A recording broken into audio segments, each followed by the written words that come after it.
Theology of the body, gender and sex എന്ന പഠന പരമ്പരയുടെ പുതിയൊരു എപ്പിസോഡിലേക്ക് എല്ലാവർക്കും സ്വാഗതം. നമ്മൾ കഴിഞ്ഞ കുറച്ച് എപ്പിസോഡുകളായിട്ട് സെയിം സെക്സ് അട്രാക്ഷൻ എന്ന വിഷയത്തെക്കുറിച്ച് പഠിച്ചുകൊണ്ടിരിക്കുകയായിരുന്നു. കഴിഞ്ഞൊരു എപ്പിസോഡിൽ ഏറ്റവും പ്രത്യേകമായിട്ട് ക്രിസ്തുവിൻ്റെ കരം പിടിച്ച് ഫ്രാൻസിസ് മാർപ്പാപ്പ നമ്മളോട് ആഹ്വാനം ചെയ്ത കാര്യങ്ങൾ, അവരെ ചേർത്ത് പിടിക്കാൻ, അവരുടെ കൂടെ നടക്കാൻ, അവരുടെ കാര്യങ്ങൾ കേൾക്കാൻ, അവരെ പുനരുദ്ധരിക്കാൻ, അവരെ ക്രിസ്തുവിൻ്റെ സ്നേഹത്തോട് ചേർത്ത് പിടിക്കാൻ എന്നിങ്ങനെയുള്ള കാര്യങ്ങളെക്കുറിച്ചൊക്കെ നമ്മൾ കാണുകയായിരുന്നു. ഈ ഒരു എപ്പിസോഡിൽ സെയിം സെക്സ് മാരേജസ്, അതിനെ എന്തുകൊണ്ട് സഭ എതിർക്കുന്നു എന്നുള്ളതിനെക്കുറിച്ച് നമ്മൾ കൂടുതൽ വിശദമായിട്ട് കാണുകയാണ്. നമുക്ക് സാറിലേക്ക് തന്നെ നീങ്ങാം. ഓക്കെ ടെസ, ഇത് വളരെയധികം ചോദ്യങ്ങൾക്കും വളരെയധികം ക്രിറ്റിസിസത്തിനും ഒക്കെ വിധേയമായിട്ടുള്ള ഒരു ടോപ്പിക്കാണ്. പലരും ചോദിക്കുന്ന ഒരു ചോദ്യം ഇതാണ്: ക്രിസ്തു പറഞ്ഞിരിക്കുന്നത് സ്നേഹിക്കാനാ, അപ്പം അതിപ്പോൾ ഓപ്പോസിറ്റ് സെക്സിലുള്ള ആളാകണമെന്നില്ല, സെയിം സെക്സിലുള്ള ഒരാളെയും സ്നേഹിക്കാൻ പറ്റിയാൽ എന്താണ് അതിൽ തെറ്റ്? പിന്നെ വേറൊരു ചോദ്യം ഇതിൽ ചോദിക്കുന്നതാണ്, ലോകത്തിലെ മിക്ക രാജ്യങ്ങൾ, ഒരുപാട് രാജ്യങ്ങൾ ഇത് ലീഗലൈസ് ചെയ്തിട്ടുണ്ട്. സിവിൽ ലോയിൽ ഇത് ലീഗലൈസ് ചെയ്തു, അവർക്കെല്ലാം മാരേജ് റൈറ്റ്സും കൊടുത്തിട്ടുണ്ട്. സഭ മാത്രം എന്തുകൊണ്ട് ഈ ഒരു പ്രാചീനമായിട്ടുള്ള ആശയത്തിൽ നിൽക്കുന്നു? അപ്പോൾ അങ്ങനെ ഒരുപാട് ക്രിറ്റിസിസവും ചോദ്യങ്ങളും ഇത് സഭയ്ക്ക് പുറത്ത്, സഭയ്ക്കകത്ത് നിന്ന് തന്നെ ചോദ്യങ്ങളുണ്ടായിട്ടുണ്ട്. അപ്പോൾ എന്തുകൊണ്ട് നമുക്കത് അനുവദിച്ചുകൂടാ? അപ്പോൾ ആദ്യമേ തന്നെ ഞാൻ ഒരു കറക്ഷൻ പറയുകയാണ്. നമ്മൾ secular world same sex marriage എന്ന് പറഞ്ഞാലും കത്തോലിക്ക സഭയ്ക്ക് ഇതിനെ സെയിം സെക്സ് മാരേജ് എന്ന് പോലും പറയാൻ പറ്റുകയല്ല.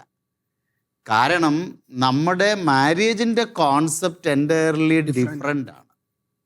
അപ്പോൾ അതുകൊണ്ട് നമ്മൾ ഈ സെയിം സെക്സ് മാരേജിന് പകരം നമ്മുടെ എപ്പിസോഡുകളിൽ ഒരു പക്ഷേ സെയിം സെക്സ് യൂണിയൻ എന്ന് നമുക്ക് ഉപയോഗിക്കാം. കാരണം സഭ ഇതിനെ നമ്മുടെ സാധാരണ സാക്രമെൻ്റൽ മാരേജും ഈ ഒരേ ലിംഗത്തിലുള്ള വ്യക്തികൾ തമ്മിലുള്ള മാരേജിനെ ഒരിക്കലും ഈക്വലൈസ് ചെയ്ത് സംസാരിക്കാൻ ആഗ്രഹിക്കുന്നില്ല. വിവാഹം എന്നൊരു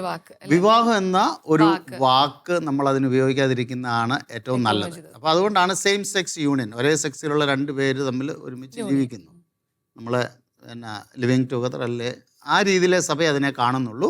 പക്ഷെ ഒരുപാട് രാജ്യങ്ങൾ അത് അംഗീകരിച്ചതുകൊണ്ട് സഭ അംഗീകരിക്കണമെന്നില്ല. അതിന് സഭയുടേതായ ചില കാരണങ്ങളുണ്ട്. അതാണ് നമ്മൾ ഇത് വൈ എന്തുകൊണ്ടെന്നുള്ളതാണ് നമ്മൾ ഇത് കാണുന്നത്. അത് തന്നെയാണ് ഒരുപാട് പേര് ചോദിക്കുന്നത്. ലോകം മുഴുവൻ അംഗീകരിച്ചു, പക്ഷേ സഭയ്ക്ക് എന്തുകൊണ്ട് അംഗീകരിച്ചു കൂടാ എന്നുള്ളൊരു ചോദ്യമാണ് എല്ലാവരും ചോദിക്കുന്നത്. അതാണ് നമ്മൾ വൈയിലേക്കാണ് പോകുന്നത്. അപ്പോൾ അത് ശരീരത്തിൻ്റെ ദൈവശാസ്ത്രത്തിൽ ഈ വൈ എന്നുള്ളത് വളരെ ഇമ്പോർട്ടൻ്റാണ്. എന്തുകൊണ്ടേ അത് തെറ്റ്, ഇത് നമുക്ക് മനസ്സിലായി കഴിയുമ്പോൾ നമുക്ക് സഭയോട് ചേർന്ന് ഇതിനെക്കുറിച്ച് സംസാരിക്കാനും ചിന്തിക്കാനും നമുക്ക് പറ്റും. അപ്പോൾ ആദ്യമായിട്ട് ഈ വിവാഹം, സഭയുടെ കാഴ്ചപ്പാടിലുള്ള വിവാഹം ആരാ സ്ഥാപിച്ചത്? ദൈവം തന്നെയാണ് സ്ഥാപിച്ചത്.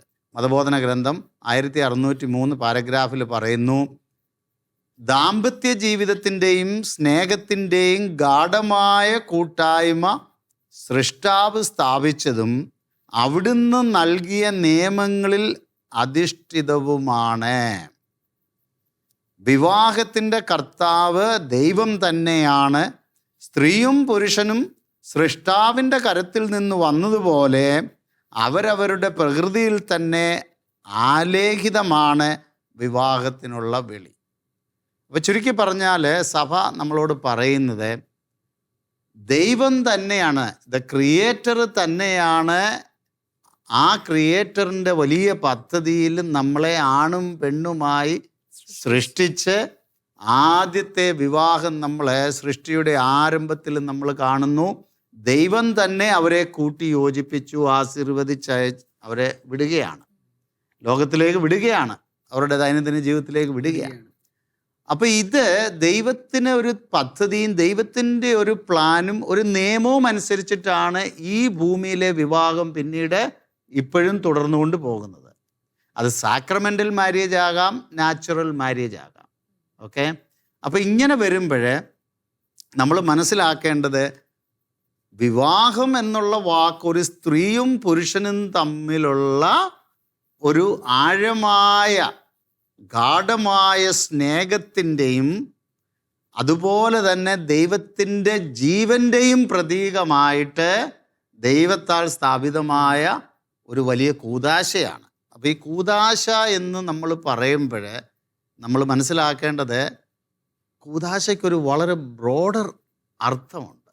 അതായത് എന്താണ്, നമ്മൾ ശരീരം ഒരു കൂദാശ എന്ന് പറഞ്ഞപ്പോൾ നമ്മൾ അതിനെക്കുറിച്ച് സംസാരിച്ചത് നിങ്ങൾ ഓർക്കുന്നുണ്ടാവും. അദൃശ്യമായതിനെ ദൃശ്യമാക്കുന്ന ബാഹ്യമായ അടയാളമാണ് കൂദാശ. അപ്പൊ ദൈവത്തിൻ്റെ അദൃശ്യമായ രഹസ്യങ്ങള് ഈ സ്ത്രീയിലും പുരുഷനിലും നിക്ഷിപ്തമായിരിക്കുന്നത് വിവാഹത്തിലൂടെ ഇവർ ഒരുമിച്ച് ചേർന്ന് ഒരു ശരീരമായി തീർന്ന് ആ ദൈവസ്നേഹം അനുഭവിക്കുവാനും ആ സ്നേഹത്തിൻ്റെ ഫലമായി ദൈവത്തിൻ്റെ ആ പ്രൊക്രിയേഷൻ, ദൈവത്തിൻ്റെ സൃഷ്ടകർമ്മത്തിൽ പങ്കാളികളാകുവാനും വേണ്ടിയിട്ടാണ് ദൈവം വിവാഹം ഡിസൈൻ ചെയ്തിരിക്കുന്നത്. അത് ക്രിസ്തുവും സഭയും തമ്മിലുള്ള സ്നേഹത്തിൻ്റെ പ്രതീകമാണ്. അതുകൊണ്ടാണ് പൗലോസ് ലീഗ എഫെസോസ്കാർക്ക് എഴുതിയ ലേഖനം 5-ാം അധ്യായത്തിൽ 22 മുതലുള്ള വാക്യങ്ങളിൽ വളരെ വ്യക്തമായിട്ട് പറയുന്ന ഇതാണ്, ഇത് നിങ്ങൾക്ക് ഈ സ്ത്രീയും പുരുഷനുമായിട്ടുള്ള ഒന്നുചേരൽ, അവർ ഒരു ശരീരമായി തീരുന്നത്, ഇതിൻ്റെയൊക്കെ രഹസ്യം നിങ്ങൾക്ക് മനസ്സിലാകണമെങ്കിൽ ക്രിസ്തുവും സഭയും തമ്മിലുള്ള ബന്ധവും സ്നേഹവും, ക്രിസ്തു സഭയെ എങ്ങനെയാണ് സ്നേഹിച്ചത് എന്ന് നിങ്ങൾ മനസ്സിലാക്കണം. ഇന്ന് ഇത് മനസ്സിലാക്കിയില്ലെങ്കിൽ വിവാഹ ജീവിതം നമുക്ക് മനസ്സിലാകുകയില്ല. അത് വളരെ വ്യക്തമായിട്ട് എഫെസോസ്കാർക്ക് എഴുതിയ ലേഖനം 5-ാം അധ്യായത്തിൽ. അപ്പോൾ അവിടെ ക്രിസ്തു സഭയെ സ്നേഹിച്ചത് എങ്ങനെയാണ് എന്നുള്ളത് വീണ്ടും സഭ നമ്മളെ പഠിപ്പിക്കുന്നു. അത് ദൈവസ്നേഹത്തിൻ്റെ ഒരു വലിയ തികവിലാണ് ക്രിസ്തു സഭയെ സ്നേഹിച്ചത്. ദൈവം തന്നെയായ ക്രിസ്തു നമ്മുടെ രൂപമെടുത്ത് ഈ ലോകത്തിൽ വന്നു. അപ്പം നിത്യമണവാളനായ ക്രിസ്തു മണവാട്ടിയായ സഭയെ എങ്ങനെ സ്നേഹിക്കുന്നു? 4 പ്രധാനപ്പെട്ട സ്നേഹത്തിൻ്റെ ഘടകങ്ങളാണ് ഈ വിവാഹത്തിൽ, അതായത് ക്രിസ്തുവും സഭയും തമ്മിലുള്ള വിവാഹത്തിൽ ക്രിസ്തു സഭയെ സ്നേഹിക്കുന്നത് നമുക്ക് സഭ പഠിപ്പിക്കുന്നത്. അത് 4 എണ്ണം നിങ്ങളൊരു പക്ഷേ പലരും കേട്ടിട്ടുള്ളതാണ്. നമ്മുടെ ആദ്യത്തെ സീരീസിൽ ഇത് വളരെ വ്യക്തമായിട്ട് ഞാൻ എക്സ്പ്ലെയിൻ ചെയ്തിട്ടുണ്ട്. അതായത് ഫ്രീ, ഫെയ്ത്ത്ഫുൾ, ടോട്ടൽ, ഫ്രൂട്ട്ഫുൾ. സ്വതന്ത്രമായി, വിശ്വസ്തയോടെ, സമ്പൂർണമായി, ഫലദായകമായി. ഇതാണ് ദൈവസ്നേഹത്തിൻ്റെ ബ്രാൻഡ് എന്ന് പറയുന്നത്. അപ്പോൾ ഇത് ഞാൻ അതിലേക്ക് അധികം എക്സ്പ്ലെയിൻ ചെയ്യുന്നില്ല. ഇതിൻ്റെ ഒരു പ്രത്യേകത എന്ന് പറയുന്നത്, ഒരു സാക്രമെൻ്റൽ മാര്യേജിൽ, കത്തോലിക്ക സഭയിൽ ഒരു സാക്രമെൻ്റൽ മാര്യേജിൽ വിവാഹം കഴിക്കുന്ന ഒരു സ്ത്രീയും പുരുഷനും ഈ 4 എലിമെൻ്റാണ് അവരുടെ വിവാഹത്തിൻ്റെ വാഗ്ദാനമായിട്ട് ക്രിസ്തുവിനെ സാക്ഷ്യപ്പെടുത്തിക്കൊണ്ട് സഭയിൽ ഈ വാഗ്ദാനം എടുക്കുന്നത്. അതൊരു പക്ഷേ എല്ലാവർക്കും അത് മനസ്സിലായി കാണത്തില്ല. പക്ഷെ നിങ്ങൾ ഇനിയും ഉള്ള വിവാഹ ചടങ്ങുകളിലേക്ക് നിങ്ങൾ പോകുമ്പോഴേ ഏത് റൈറ്റിലുള്ളതാണേലും, അതൊരു പക്ഷേ ലാറ്റിൻ റൈറ്റ് ആകാം, ഓറിയൻ്റൽ റൈറ്റ് ആകാം, ഏത് കത്തോലിക്ക സഭയുടെ റൈറ്റിലും ഈ 4 എലിമെൻ്റ് നമ്മളെ കാർമ്മികനിലൂടെ ഇവരോട് പറഞ്ഞ് ഇവരത് അക്സെപ്റ്റ് ചെയ്യുന്നുണ്ട്. Free, faithful, total, fruitful. നിങ്ങൾക്കതിൻ്റെ ഡീറ്റെയിൽസ് വേണേൽ വീണ്ടും ഞാൻ റെഫറൻസ് തരുന്നത് നമ്മുടെ ആദ്യത്തെ സീരീസിൽ ക്രിസ്തു സഭയെ എങ്ങനെയാണ് സ്നേഹിച്ചതെന്നുള്ള ടൈറ്റിലിൽ വളരെ വ്യക്തമായിട്ട് ഇത് എക്സ്പ്ലെയിൻ ചെയ്തിട്ടുണ്ട്. അപ്പം നമ്മൾ ഇവിടെ ഈ സെയിം സെക്സ് യൂണിയനിലേക്ക് വരുമ്പോഴേ നമ്മൾ അതിവിടെ ഫോക്കസ് ചെയ്യാൻ വേണ്ടി ഞാൻ അതിൻ്റെ കാര്യങ്ങൾ കൂടുതൽ എക്സ്പ്ലെയിൻ ചെയ്യുന്നില്ല. പക്ഷെ ഞാൻ പറഞ്ഞു വരുന്നത് ഇതാണ്, ഈ 4 എലിമെൻ്റ് ക്രിസ്തു സഭയെ സ്നേഹിച്ച ഈ സ്നേഹത്തിൻ്റെ ബ്രാൻഡിൻ്റെ 4 വശങ്ങളുണ്ടല്ലോ. ഇത് 4ഉം വിവാഹത്തിൽ സ്ത്രീയും പുരുഷനും വാഗ്ദാനമായി എടുക്കുന്നുണ്ട്. അപ്പം അത് വളരെ ഇമ്പോർട്ടൻ്റ് ആയിട്ടുള്ളൊരു വിവാഹ വാഗ്ദാനമാണ് നമ്മുടെ ക്രിസ്തീയ വിവാഹത്തിൽ നമ്മൾ എടുക്കുന്നത്. അപ്പം ഞാൻ ആ പോയിൻ്റ് അവിടെയും പറഞ്ഞിട്ടങ്ങ് നിർത്തുക. ഇനി നമുക്ക് അപ്പോൾ ഇത് ഞാൻ പറയുമ്പോഴേ നമുക്ക് ചിന്തിക്കേണ്ടത് ഇതാണ്. ഇനി നമ്മൾ സെയിം സെക്സ് യൂണിയനിലേക്ക് വരികയാണ്. അപ്പോൾ ഒരേ സെക്സിലുള്ള രണ്ട് പേര് തമ്മിലുള്ള വിവാഹം സഭ പറയുന്ന ചില കാരണം 2357 ഒരു പ്രധാനപ്പെട്ട കാരണം പറയുന്നത് ഇതാണ്: they are contrary to the natural law. അപ്പം ഇത് നമ്മൾ വളരെ വ്യക്തമായിട്ട് മനസ്സിലാക്കണം. എന്തുകൊണ്ടാണ് സഭ ഇങ്ങനെ പറഞ്ഞിരിക്കുന്നത്? അപ്പം നാച്ചുറൽ ലോ എന്ന് പറഞ്ഞാൽ എന്താ? നമ്മുടെ നാച്ചുറൽ ലോ എന്താണ്? നാച്ചുറൽ ലോ സ്ത്രീയും പുരുഷനും തമ്മിലുള്ള അല്ല, അത് വിവാഹത്തെക്കുറിച്ചല്ല. ജസ്റ്റ് ജനറലി നമുക്ക് പ്രകൃതിയിലേക്ക് നോക്കാം, നമ്മുടെ ചുറ്റുപാടുകളിൽ നോക്കാം. ഒരുപാട് നാച്ചുറൽ ലോ നമുക്ക് കാണാൻ പറ്റും, ഇല്ലേ? അപ്പം അതെന്താണത്? അത് നമ്മുടെ ഒരു സെൻസിൽ നമ്മൾ മനസ്സിലാക്കുമ്പോൾ ആരാണ് ഈ നാച്ചുറൽ ലോ തരുന്നത്? നാച്ചുറൽ ലോ ചില നാച്ചുറൽ ആയിട്ട് സംഭവിക്കുന്ന ഒരു സൈക്കിളായിട്ട് സംഭവിക്കുന്ന പല കാര്യങ്ങള് നേച്ചറിൽ തന്നെ നേച്ചർ ഫോളോ ചെയ്യുന്ന ഒരു നേച്ചർ ഫോളോ ചെയ്യുന്ന. ഇപ്പൊ ഈ നേച്ചറിന് ഓർഡർ കൊടുത്ത ആരാ? ഈ നേച്ചറിനെ ക്രിയേറ്റ് ചെയ്ത് അത് ഓർഡർ കൊടുത്ത ആരാ? There is an architect. നമ്മളെ ദൈവം അല്ലെ ദ ഗ്രേറ്റസ്റ്റ് ആർക്കിടെക്ട് എന്നൊക്കെ നമ്മൾ പറയും. അപ്പൊ ഈ ആർക്കിടെക്റ്റ്, ദൈവമായ ഈ ആർക്കിടെക്റ്റിന്റെ മനസ്സിലുള്ള ചില സ്വപ്നങ്ങളും മനസ്സിലുള്ള പദ്ധതി അനുസരിച്ചിട്ടാണ് ഈ പ്രകൃതിയെയും നമ്മളെയും ഒക്കെ അതിൻ്റെ ഓർഡറിൽ കൊണ്ടുവന്നിരിക്കുന്നത്. അപ്പം നമ്മൾ പ്രകൃതിയിലേക്ക് നോക്കുക. അപ്പം സഭ പറയുന്നു അത് നാച്ചുറൽ ലോയ്ക്ക് അഗൻസ്റ്റ് ആണ്. ആരെ? ഒരേ സെക്സിലുള്ള രണ്ട് പേര് തമ്മിൽ വിവാഹം കഴിക്കണമെന്നുള്ളത് തന്നെ അതൊരു കോൺട്രറിയാണ്. ഇപ്പം നാച്ചുറൽ ലോ നമ്മൾ എന്തും എടുത്ത് നോക്കിക്കോ, ഇതൊരു യൂണിവേഴ്സൽ ബിലീഫിൽ നിന്ന് കാലാകാലങ്ങൾ മുതൽ ഈ നാച്ചുറൽ ലോസ് ഉണ്ട്. അതിനെ ആർക്കും മാറ്റാൻ പറ്റത്തില്ല. അപ്പോൾ അതാണ് നമ്മൾ നോക്കേണ്ടത്. വിവാഹത്തെക്കുറിച്ച് നമ്മൾ മെയിൽ ഫീമെയിൽ കോൺസെപ്റ്റ് തന്നെ നമ്മൾ ജെൻഡറിനെ കുറിച്ച് പറഞ്ഞപ്പോൾ നമ്മൾ സംസാരിക്കുകയുണ്ടായി. ഈ പ്രകൃതിയിലും പ്രപഞ്ചത്തിലും നമ്മൾ നോക്കുമ്പോൾ മെയിൽ ഫീമെയിൽ എന്താ വരുന്നത്? മെയിൽ ഫീമെയിൽ മനുഷ്യരുടെ മാത്രമല്ല, മൃഗങ്ങള്, സസ്യങ്ങള്, എല്ലാത്തിലും ഈ ഒരു കാറ്റഗറൈസേഷൻ ഉണ്ട്. അതെല്ലാം ഡിഫറെൻറ്റ് രീതിയിലാണെന്നേ.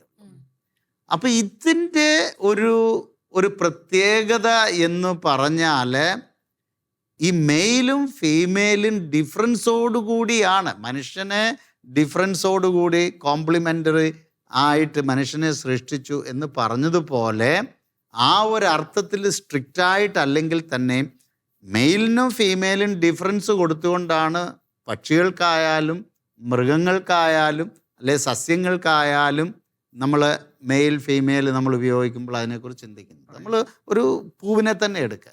ഒരു പൂവ് എങ്ങനെയാണ് ഈ പോളിനേഷൻ നടക്കുന്നത്? ആലോചിച്ച് നോക്കി. അവിടെ നമ്മൾ സയൻസിൽ പഠിച്ചിട്ടില്ലേ? അത് മെയിൽ ഫീമെയിൽ അവിടെയും ഡിവിഷൻ. അപ്പം ഇതൊരു നാച്ചുറൽ ലോ ആയിട്ട്, ഈ യൂണിവേഴ്സൽ ലോ ആയിട്ട് ഈ ലോകം ഉണ്ടായ കാലം മുതൽ പ്രകൃതിയിലുള്ള ഒരു നിയമമാണ്. അതാർക്കും മാറ്റാൻ പറ്റത്തില്ല. നമുക്ക് നമ്മളെ തന്നെ, കാരണം നമുക്ക് we have the freedom to choose. മനുഷ്യന് ദൈവം കൊടുത്തിരിക്കുന്ന ഒരു വ്യത്യാസം അതാണ്, മറ്റുള്ള ജീവജാലങ്ങളിൽ നിന്നും കൊടുത്തിരിക്കുന്ന ഒരു വ്യത്യാസം. അതുകൊണ്ടാണ് ഫിലോസഫേഴ്സ് പറയുന്ന man is A rational being എന്ന് പറയുന്നതിൻ്റെ കാരണം. നമുക്ക് ചിന്തിക്കാനും ഡിറ്റർമിൻ ചെയ്യാനും ചൂസ് ചെയ്യാനും ഒക്കെയുള്ള ഒരുപാട് കഴിവുകൾ ദൈവം തന്നിട്ടുണ്ട്. അപ്പം നമുക്കൊരു പക്ഷേ റിജക്റ്റ് ചെയ്യാം, പക്ഷേ നേച്ചറിന് ഇതിനെ റിജക്റ്റ് ചെയ്യാൻ പറ്റത്തില്ല, കാരണം അവർക്ക് ചൂസ് ചെയ്യാൻ പറ്റാത്തത് കൊണ്ട്. അപ്പം മനുഷ്യൻ ചൂസ് ചെയ്യാൻ കഴിവുള്ളത് കൊണ്ട് ഈ ലോസ് എല്ലാം അവൻ തന്നെ മാറ്റിമറിക്കാൻ പരിശ്രമിക്കുക. ജെൻഡർ ഐഡിയോളജിയുടെ സെൻട്രൽ പീസ് അതാണ് നമ്മൾ പറഞ്ഞത്. എന്താണ്? ദൈവമേ, നീ ഒന്ന് മാറി നിൽക്കേ, എനിക്ക് എൻ്റെ ക്രിയേറ്റർ ആകണം. നീ തന്നത് I am not happy, so I want to create my own identity. ഈ ഒരു ചിന്താഗതിയാണ് പലപ്പോഴും ഈ നാച്ചുറൽ ലോയ്ക്ക് അഗൻസ്റ്റ് നിൽക്കാൻ നമ്മളെ പ്രേരിപ്പിക്കുന്നത്. അപ്പോൾ ഈ നാച്ചുറൽ ലോയും അതുപോലെ തന്നെ മാൻസ് ലോയും തമ്മിൽ എൻറ്റയർലി ഡിഫറൻസ് ആണ്. അപ്പോൾ അതുകൊണ്ട് നിങ്ങൾ ചിലപ്പം ചോദിക്കും, സിവിൽ ലോ ഉണ്ടല്ലോ, ഒരേ സെക്സിൽ പെടുന്ന രണ്ട് പേർക്ക് ലോകത്തിൽ പലയിടത്തും അത് അംഗീകരിച്ചിട്ടുണ്ട്, മിക്ക രാജ്യങ്ങളും അത് അവർക്ക് വേണ്ട എല്ലാ സപ്പോർട്ടും ചെയ്യുന്നുണ്ടല്ലോ. പക്ഷെ ദാറ്റ് ഈസ് മാൻസ് ലോ. അത് ചേഞ്ച് ചെയ്യുക. ഇപ്പോൾ അമേരിക്കയിൽ അബോർഷൻ മാൻസ് ലോ ആയിരുന്നു. 1973 അമേരിക്ക ആദ്യമായിട്ട് അബോർഷൻ ലീഗലൈസ് ചെയ്തപ്പോൾ it was a man's law. കുറച്ച് വർഷങ്ങൾക്ക് മുമ്പ് അവരത് ചേഞ്ച് ചെയ്തു. They can change it. Man's law, അതാണ് നാച്ചുറൽ ലോയും മാൻസ് ലോയും തമ്മിലുള്ള ഡിഫറൻസ്. അപ്പം ഇത് നമ്മൾ പ്രത്യേകമായിട്ട് മനസ്സിലാക്കണം. രാഷ്ട്രങ്ങൾ നിയമങ്ങൾ പാസ്സാക്കിയത് കൊണ്ട് ഒരു കാര്യം തെറ്റായിട്ടുള്ളത് ശരിയായി മാറത്തില്ല. അത് അവർക്കൊരു റൈറ്റ്സ് കൊടുക്കുന്നതാണ്, അവർക്കൊരു ഒരു ഒരു എന്നാണ് ഒരു കോംപ്രമൈസിങ് ഒരു ടെക്നോളജി കൊടുക്കുന്നതാണ്. അപ്പം ഇത് തന്നെയാണ് മത്തായിയുടെ സുവിശേഷം 19-ാം അധ്യായത്തിൽ വിശുദ്ധ ജോൺ പോൾ രണ്ടാമൻ മാർപ്പാപ്പ ശരീരത്തിൻ്റെ ദൈവശാസ്ത്രം സ്റ്റാർട്ട് ചെയ്യുന്നത് ഈശോയുടെ അടുത്ത് പരീശയന്മാർ വന്ന് വിവാഹത്തെക്കുറിച്ച് ചോദിക്കുന്ന ചോദ്യത്തോടു കൂടിയാണ് വിശുദ്ധ ജോൺ പോൾ രണ്ടാമൻ മാർപ്പാപ്പ ശരീരത്തിൻ്റെ ദൈവശാസ്ത്രം തുടങ്ങുന്നത്. അപ്പോൾ ഈശോയെ പരീക്ഷിക്കാനും കുരുക്കലാക്കാനുമായിട്ട് പരീശന്മാർ വന്ന് ചോദിച്ചു, ഏതെങ്കിലും കാരണവശാൽ ഒരാൾക്ക് സ്ത്രീയെ വിമോചന പത്രം കൊടുത്തിട്ട് ഡൈവോഴ്സ് ചെയ്യാൻ പറ്റുമോ? ഇതാണ് ചോദ്യം. അപ്പോൾ ഇവർക്ക് നിയമങ്ങൾ വ്യക്തമായിട്ടറിയാം. ഇവർ ഏതെങ്കിലും തരത്തിൽ ഈശോ യെസ് പറഞ്ഞാലും നോ പറഞ്ഞാലും എല്ലാം ഈശോയ്ക്ക് അവിടെ ട്രാപ്പ് വെച്ചിട്ടാണ് ഈ ചോദ്യം ചോദിക്കുന്നത്. അപ്പോൾ ഈശോ അവരോട് ഉത്തരം പറഞ്ഞത് വളരെ മനോഹരമാണ്. പറഞ്ഞു, നിങ്ങൾക്ക് പഴയ നിയമം അറിയാമല്ലോ, എന്നാൽ നമുക്ക് പഴയ നിയമത്തിലേക്ക് പോകാം. ദൈവം മനുഷ്യനെ ആദ്യമായി സൃഷ്ടിച്ചപ്പോൾ എന്തായിരുന്നു ദൈവത്തിൻ്റെ മനസ്സിലുള്ള പ്ലാന്? പഴയ നിയമത്തിൽ പോയി ബൈബിള് കോട്ട് ചെയ്തു. അപ്പോൾ ബൈബിള് പഴയ നിയമം തോറ കോട്ട് ചെയ്ത് കഴിഞ്ഞാൽ പിന്നെ ഇവർക്കൊന്നും പറയാൻ പറ്റത്തില്ല. ഈശോയുടെ കയ്യിൽ നിന്നിട്ടൊന്നും പറയുന്നതല്ല. ഉടനെ കോട്ട് ചെയ്തു, ആദിയിൽ ദൈവം മനുഷ്യനെ ആണും പെണ്ണുമായി സൃഷ്ടിച്ചു. അത് കഴിഞ്ഞ് പിന്നെ പറയുകയാണ്, പുരുഷൻ മാതാപിതാക്കളെ വിട്ട് അവളോടുകൂടി ചേർന്നു, അവർ രണ്ടുപേരും ഒന്നായി തീർന്നു, പിന്നീട് അവർ രണ്ടല്ല. ഇത് പറഞ്ഞു കഴിഞ്ഞിട്ട് ഈശോ അവിടെയാണ് അതിനോട് കൂട്ടിച്ചേർത്തു, അതുകൊണ്ട് ദൈവം കൂട്ടി യോജിപ്പിച്ചതിനെ മനുഷ്യൻ വേർപെടുത്താതിരിക്കട്ടെ. ഒരക്ഷരം അവർക്ക് മിണ്ടാൻ പറ്റിയില്ല. പക്ഷെ ഉടനെ അവർ മറുചോദ്യം അടുത്ത നമ്മൾ 19-ാം അധ്യായം വളരെ മനോഹരമാണത് വായിക്കുമ്പോൾ. വിവാഹത്തിനെ കുറിച്ചുള്ള ശ്രേഷ്ഠത ഈശോ അത് റീഅഫേം ചെയ്യുന്നത്. ഉടനെ അടുത്ത ചോദ്യമായിട്ട് വന്നു, അതെന്തേ? അപ്പം മോശ ഞങ്ങൾക്ക് നിയമം പഴയ നിയമത്തിൽ തന്നിട്ടുണ്ടല്ലോ, ഇന്ന കാരണങ്ങളാൽ ഒരു ആൾക്ക് ഉപേക്ഷപത്രം കൊടുത്ത് ഭാര്യയെ ഉപേക്ഷിക്കാം. അപ്പം ഈശോ വളരെ വിദഗ്ധമായിട്ട് അവരോട് പറയുകയാണ്, അത് നിങ്ങളുടെ ഹൃദയ കാഠിന്യം നിമിത്തം. ആദിയിൽ അങ്ങനെ അല്ലായിരുന്നു. ദൈവത്തിൻ്റെ മനസ്സിലുള്ള പദ്ധതി അതല്ലായിരുന്നു. ആണും പെണ്ണുമായി ദൈവം സൃഷ്ടിച്ചു. അത് ഈ എർത്ത്ലി മാരേജിൽ ഒരാൾ വേറൊരാളുമായി കമ്മിറ്റ്മെൻ്റ് എടുത്ത് ലൈഫ് ലോങ് കമ്മിറ്റ്മെൻറ്റിൽ they become one flesh union. എല്ലാം വിട്ട് അവർ പരസ്പരം സ്നേഹിക്കാൻ വേണ്ടിയിട്ട് ദൈവത്തിൻ്റെ പദ്ധതിയിലുള്ളൊരു പ്ലാനാണ്. പക്ഷേങ്കിൽ നിങ്ങളുടെ ഹൃദയ കാഠിന്യം നിമിത്തം മോശ വിചാരിച്ച് എങ്ങനെയെങ്കിലും അങ്ങ് പോട്ടെ എന്ന് പറഞ്ഞ് ഒരു കോംപ്രമൈസ് നിയമമാണ് നിങ്ങൾക്ക് തന്നത്. പക്ഷെ ഞാൻ പറയുന്നു ആദിയിൽ അങ്ങനെ അല്ലായിരുന്നു. From the beginning. John Paul രണ്ടാമൻ മാർപ്പാപ്പ അത് വളരെ ശക്തമായിട്ട് ആ ഈശോ ഉപയോഗിച്ച 2 പ്രാവശ്യം ഇൻ ദ ബിഗിനിങ് എന്നുള്ളതിനെ എടുത്താണ് പിന്നെ തിയോളജി ദ ബോഡി അതിൽ നമ്മൾ പിന്നെ എസ്റ്റാബ്ലിഷ് ചെയ്യുന്നത്. ഞാൻ സാറിനോട് ഈ ക്വസ്റ്റ്യൻ ചോദിക്കാൻ വരുമായിരുന്നു, പക്ഷെ അപ്പൊ സാർ അതിന് കൃത്യമായിട്ടുള്ളൊരു ബൈബിൾ പോർഷനും കൂടെ എടുത്ത് അതിനെ എക്സ്പ്ലെയിൻ ചെയ്തിട്ടുണ്ട്. ഇനിയിപ്പോ എനിക്ക് തോന്നുന്നു അതൊരു പ്രത്യേക സംശയമായിട്ട് നിൽക്കില്ല ആർക്കും. കാരണം വിവാഹത്തെക്കുറിച്ച് അത്ര മനോഹരമായ പദ്ധതിയാണ് ദൈവത്തിൻ്റെ മനസ്സിലുള്ളത്. അല്ലെങ്കിൽ നമ്മളൊന്ന് ചിന്തിച്ചു നോക്കിക്കോ, എന്തിനാണ് ദൈവം ഈ സ്ത്രീയെ തന്നെ വ്യത്യസ്ത ശരീരത്തോടു കൂടി സൃഷ്ടിച്ചത്?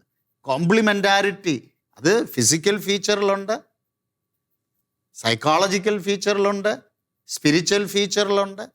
ആ ഡിഫറൻസ് നിലനിർത്തിക്കൊണ്ട് തന്നെയാണ് അവരൊന്നായിത്തീരുന്നത്. അതാണ് അതിൻ്റെ ബ്യൂട്ടി എന്ന് പറയുന്നത്. സ്ത്രീയുടെ ശരീരവും പുരുഷൻ്റെ ശരീരവും എൻ്റയർലി ഡിഫറെൻറ്റാണ്. നമ്മളിനി അതിലേക്ക് വരും. എന്താണ് ഈ ശാരീരികമായിട്ടുള്ള കോംപ്ലിമെൻറ്റാരിറ്റി എന്താ അവിടെ കൊടുത്തിരിക്കുന്നത്? അതൊക്കെ വളരെ അതിശയകരമായിട്ടുള്ളതാണ്. അപ്പോൾ അത് ഇന്നത്തെ കാലഘട്ടം ഇതിനെ ടോട്ടലി തകർത്തു മാറ്റിയിട്ട് ഒരു ലോകം, ഡിഫറൻസ് ഇല്ലാത്ത ഒരു ലോകം കെട്ടിപ്പടുക്കുവാനുള്ള ഒരു വെമ്പൽ കൊള്ളിലാണ് ഈ ഐഡിയോളജികളൊക്കെ ഇത്രയും ശക്തി പ്രാപിച്ചത്. അത് നമ്മൾ നമ്മുടെ കഴിഞ്ഞ എപ്പിസോഡുകളിലൊക്കെ നമ്മൾ ഡിസ്കസ് ചെയ്തപ്പോൾ ഫെമിനിനിസത്തിൻ്റെ ഫസ്റ്റ് വേവ് മുതൽ നമ്മൾ കണ്ടു, എന്താണ് അതിന് ശേഷം സംഭവിച്ചതെന്നൊക്കെ നമ്മൾ കണ്ടു, മാർക്സിസം എങ്ങനെ ഇതിനെ ഇൻഫ്ലുവൻസ് ചെയ്തെന്ന് കണ്ടു, ഈ ജെൻഡർ ഐഡിയോളജി ഇത്രയും ശക്തി എങ്ങനെ പ്രാപിച്ചു വന്നു. അപ്പോൾ ഇവിടെയെല്ലാം ഇവരുടെ ഒരു ഗോൾ എന്താണ്? ടോട്ടലി, അതായത് സ്ത്രീയും പുരുഷനും തമ്മിലുള്ള ഡിഫറൻസ് അത് ടോട്ടലി അബോളിഷ് ചെയ്യുക ലോകത്തിൽ. അപ്പം നമ്മൾ അതിൻ്റെ അപകടം വിശുദ്ധ ജോൺ പോൾ രണ്ടാമൻ മാർപ്പാപ്പ പറഞ്ഞു. എന്താണ് അതിൻ്റെ അപകടം വരുന്നത്? ലോകത്തിൻ്റെ അടിത്തറ തന്നെ, മനുഷ്യൻ്റെ അസ്തിത്വത്തിൻ്റെ അടിത്തറ തന്നെ ഷേക്ക് ആകുക. അതുതന്നെയാണ് ഇവിടെ സംഭവിച്ചിരിക്കുന്നത്. അപ്പം ഇവിടെ ഈ ഒരു കാര്യം നമ്മൾ അതിൻ്റെ ഡെപ്തിൽ മനസ്സിലാകുമ്പോൾ സഭ പറയുന്ന ആ contrary to the natural law നമുക്ക് വ്യക്തമായിട്ട് മനസ്സിലാവും. നമുക്ക് അവരെ നമുക്ക് ഇഷ്ടമില്ലാഞ്ഞിട്ടോ ഇതല്ലെങ്കിൽ അവരോടുള്ള ഒരു വാശിയുടെ പുറത്ത് ഒന്നുമല്ല. We cannot do it. കത്തോലിക്ക സഭയ്ക്ക് ചെയ്യാൻ പറ്റുകയില്ല. ഇനി സഭയിലുള്ള സകല വൈദികരും മെത്രാന്മാരും പോലും ഇത് ചെയ്യണമെന്ന് പറഞ്ഞാലും പരിശുദ്ധാത്മാവിനാൽ നയിക്കപ്പെടുന്ന സഭ, ഞാൻ വിശ്വസിക്കുന്നത് അതിൻ്റെ അടിസ്ഥാനപരമായിട്ടുള്ള ഈ കാര്യങ്ങൾ ഒരിക്കലും പ്രാവർത്തികമായിട്ട് അവർക്ക് കൊണ്ടുവരാൻ പറ്റില്ല. സർ, ഇന്ന് ഞാനൊരു ബെല്ലടിക്കുകയാണ്. നമ്മുടെ സമയം കഴിഞ്ഞിട്ടുണ്ട്. ഈ ഒരു എപ്പിസോഡ് വൈൻഡപ്പ് ചെയ്യാന് എനിക്കും കുറെ സംശയങ്ങൾ ചോദിക്കാനുണ്ട്. ഞാൻ എഴുതി വെച്ചിട്ടുണ്ട്. അടുത്ത എപ്പിസോഡിലാകട്ടെ നമുക്ക് ഇതെല്ലാം കൂടുതൽ ഡിസ്കസ് ചെയ്യാമെന്ന് തോന്നുന്നു. കുറച്ചും കൂടെ നല്ലൊരു പഠനങ്ങളായിരുന്നു നമ്മൾ ഈ ഒരു എപ്പിസോഡിൽ മുഴുവൻ. കാരണം നമുക്ക് പഠനങ്ങൾ വേണം, അല്ലാതെ നമ്മൾ അതിൻ്റെ സത്യാവസ്ഥ നമുക്ക് കൃത്യമായിട്ട് മനസ്സിലാക്കാൻ ബുദ്ധിമുട്ട് വരും. സഭ എന്തുകൊണ്ട് പറയുന്നു എന്നുള്ളത് അറിയാനാണ് നമ്മൾ ഈ പഠനങ്ങളും ഇതിന്റെ എക്സ്പ്ലനേഷനും തന്നത്. അതെ, നമ്മൾ ആദ്യമേ പറഞ്ഞ പോലെ തന്നെ ബാക്കി ലോകം മുഴുവൻ അംഗീകരിക്കുമ്പോഴും സഭ മാത്രം എന്തുകൊണ്ട് എതിർക്കുന്നു എന്ന് ചോദിക്കുന്ന ഒരു ഉത്തരം ഒരിക്കലും ഒരു എപ്പിസോഡിൽ തീരുന്ന കാര്യമല്ല, അതൊരിക്കലും തീരുകയല്ല. അതുകൊണ്ട് നമുക്ക് അടുത്ത എപ്പിസോഡിൽ ഇത് കണ്ടിന്യൂ ചെയ്യാം. സാർ, നമുക്കൊരു പ്രാർത്ഥനയോടെ ഈ ഒരു എപ്പിസോഡ് വൈൻഡപ്പ് ചെയ്യാം. ഓക്കെ. സ്നേഹനാഥനായ ഈശോയെ, ഞങ്ങൾ സെയിം സെക്സ് യൂണിയനെ കുറിച്ച് സംസാരിക്കുമ്പോഴേ ഒരേ സെക്സിലുള്ള ആളുകൾ തമ്മിൽ എന്തുകൊണ്ട് വിവാഹം കഴിക്കുവാനുള്ളത് ആ ഒരു നിയമം സഭ അംഗീകരിക്കുന്നില്ല എന്നുള്ള ചോദ്യത്തിന് ഉത്തരം കണ്ടുപിടിക്കുവാനും ഞങ്ങളെ കേട്ടുകൊണ്ടിരിക്കുന്ന എല്ലാ പ്രേക്ഷകർക്കും സത്യത്തിൻ്റെ ആ വലിയ തുറവി ലഭിക്കുവാനുമായിട്ട് ഞങ്ങൾ പരിശ്രമിക്കുകയായിരുന്നു. ഈശോയെ, പരിശുദ്ധാത്മാവിൻ്റെ ശക്തിയാൽ ഞങ്ങളുടെ ബുദ്ധിയെയും മനസ്സിനെയും പ്രത്യേകിച്ച് ഈ ഐഡിയോളജിയിൽ കുരുങ്ങിക്കിടക്കുന്ന വളരെയധികം അന്ധകാരത്തിൽ തപ്പിത്തടയുന്ന മക്കളുടെ ഹൃദയങ്ങളെ അങ്ങ് പ്രകാശിപ്പിക്കണമേ. ഈ ആശയത്തോട് യോജിക്കുന്ന, അല്ലെങ്കിൽ ഈ സെക്യുലർ കൾച്ചറിൻ്റെ ആശയത്തോട് യോജിക്കുന്ന എല്ലാ മക്കളെയും അങ്ങയുടെ സ്നേഹഹൃദയത്തിലേക്ക്, അങ്ങയുടെ കരുണ, അങ്ങയുടെ സ്നേഹം അവരെ പൊതിയണമേ എന്ന് ഞങ്ങൾ ആഗ്രഹിച്ച് പ്രാർത്ഥിച്ചുകൊണ്ട് ഞങ്ങളുടെ സകല പ്രാർത്ഥനകളും പരിശുദ്ധ അമ്മയുടെ, സ്വർഗീയ റാണിയായ പരിശുദ്ധ അമ്മയുടെ, ഞങ്ങളുടെ മധ്യസ്ഥയായ പരിശുദ്ധ അമ്മയുടെ വിമല ഹൃദയത്തിലൂടെ സമർപ്പിച്ചുകൊണ്ട്, നന്മ നിറഞ്ഞ മറിയമേ സ്വസ്തി, കർത്താവ് അങ്ങയോടുകൂടെ സ്ത്രീകളിൽ അങ്ങ് അനുഗ്രഹിക്കപ്പെട്ടവളാകുന്നു, അങ്ങയുടെ ഉദരത്തിൻ ഫലമായി ഈശോ അനുഗ്രഹിക്കപ്പെട്ടവനാകുന്നു. പരിശുദ്ധ മറിയമേ, തമ്പുരാന്റെ അമ്മേ, പാപികളായ ഞങ്ങൾക്ക് വേണ്ടി ഇപ്പോഴും ഞങ്ങളുടെ മരണസമയത്തും തമ്പുരാനോട് അപേക്ഷിക്കണമേ. ആമേൻ. കഴിഞ്ഞ കുറേ ദിവസങ്ങളായിട്ട്, കുറേ എപ്പിസോഡുകളായിട്ട് ജെൻഡർ ഐഡിയോളജിയെ പറ്റിയും സെയിം സെക്സ് യൂണിയനെ പറ്റിയും ഒക്കെ പഠിക്കുമ്പോൾ ഏറ്റവും കൂടുതൽ ഉയർന്നു വരുന്നൊരു വാക്ക് വിവാഹം, കുടുംബം എന്നുള്ളതാണ്. നമ്മുടെ കർത്താവായ ഈശോ വചനത്തിലൂടെയും ഒക്കെ പറയുന്ന ഒരു കാര്യമുണ്ട്, ദൈവം യോജിപ്പിച്ചത്. ആ ഒരു യൂണിയൻ, അതിനെ വേറെ ഒന്നിനോടും ചേർത്ത് വെക്കാൻ പോലും, വേറെ ഒന്നിനും വിവാഹം എന്നൊരു വാക്ക് പോലും വിളിക്കാൻ സഭ പോലും ആഗ്രഹിക്കുന്നില്ല.